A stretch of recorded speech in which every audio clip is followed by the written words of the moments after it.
तो दोस्तों IDFC first bank ने अपने क्वार्टर 2 के नंबर को डिस्क्लोज कर दिया है। तो चलिए देखते हैं क्या नंबर्स के अंदर डाटाबेस के लास्ट में मैं आपको ग्रोथ बता रहा हूँ।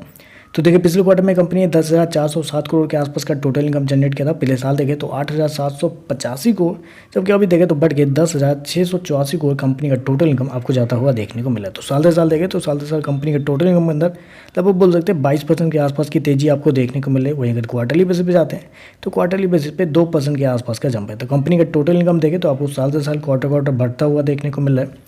इंटरेस्ट इनकम की बात करते हैं, पिछले क्वार्टर में 8,788 करोड़ जनरेट किए थे, पिछले साल 7,356 करोड़, जबकि अभी देखें तो बढ़ गए 8,956 करोड़ के आसपास है। तो इंटरेस्ट इनकम भी देखें तो आपको साल दर साल क्वार्टर बढ़ता हुआ देखने को मिल रहा है। चलिए कंपनी के एनआई की बात कर लेते हैं। तो इस क्वार्टर में अगर कंपनी का एनआई आप देखते हैं तो वो यानी कि नेट इंटरेस्ट इनकम इस क्वार्टर में देखते हैं तो वो निकल के आ रहा है आपका लगभग 4,787 करोड़ के आसपास, जबकि मार्केट का अनुमान था कि इस क्वार्टर में कंपनी का जो एनआई है वो आपको आता हुआ देखने को मिलेगा 4,950 करोड़ के आसपास। तो यहाँ पे देखें तो जितना मार्केट की उम्मीद थी कंपनी के एनआई को लेकर, उससे थोड़ा सा कम कंपनी का जो एनआई आपको आता हुआ देखने को मिल रहा है। चलिए कंपनी के खर्चे क्या हुआ देखते हैं। पिछले क्वार्टर में कंपनी ने 8,525 करोड़ खर्च किए थे, पिछले साल 7,275 करोड़, जबकि अभी देखें तो कंपनी खर्चे 8,722 करोड़ के आसपास आपको देखने को मिले। तो खर्चे देखें तो खर्चे कंट्रोल में आपको देखने को मिल रहा है। चलिए कंपनी का प्रोविजन देखते हैं। पिछले क्वार्टर में कंपनी ने प्रोविजन के रूप में 994 करोड़ रुपए गवाए थे, पिछले साल 528 करोड़, जबकि अभी देखें तो बढ़ के 1,731 करोड़ कंपनी ने प्रोविजन के रूप में इस क्वार्टर में गवाए। मतलब आप कह सकते हैं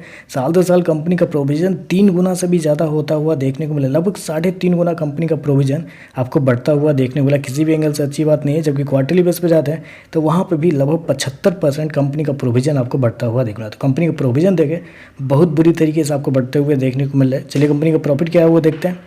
पिछले क्वार्टर की बात करें तो पिछले क्वार्टर में कंपनी लगभग 680 करोड़ के प्रॉफिट में थी, पिछले साल 751 करोड़ के आसपास, जबकि अभी देखें तो गिर के मात्र 200 करोड़ के आसपास आपको जाता हुआ देखने को मिल रहा है। मतलब ये तो बहुत ज़्यादा गलत हो गया है। ऐसा तो मार्केट बिल्कुल भी अनुमान लगा के नहीं बैठा हुआ था। साल दर साल एक बड़ी गिरावट आपको कंपनी के प्रॉफिट के अंदर देखने को मिल रही है। जबकि क्वार्टरली बेस पे जाते हैं तो क्वार्टरली बेसिस पे भी कंपनी के प्रॉफिट के अंदर एक बड़ी गिरावट है, 70% के आसपास की गिरावट है कंपनी के प्रॉफिट के अंदर। तो कंपनी का प्रॉफिट बुरी तरीके से इस बार मतलब पीटता हुआ देखने को मिला। ये नंबर मतलब अच्छे तो बिल्कुल भी नहीं लग रहे हैं।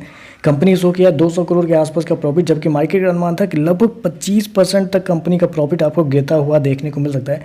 600 करोड़ तक का मार्केट का अनुमान था कि कंपनी का प्रॉफिट आपको आता हुआ देखने को मिल सकता है। लेकिन यहाँ देखें गजब के मतलब कंपनी ने नंबर दे दिए। ये तो बुरी तरीके से कमज़ोर नंबर आपको देखने को, हालांकि मार्केट को पता था कि कंपनी के नंबर कमज़ोर आएंगे, लेकिन इतना ज़्यादा कमज़ोर आएंगे हालांकि मार्केट को शायद नहीं पता होगा ये सारी चीज़ें।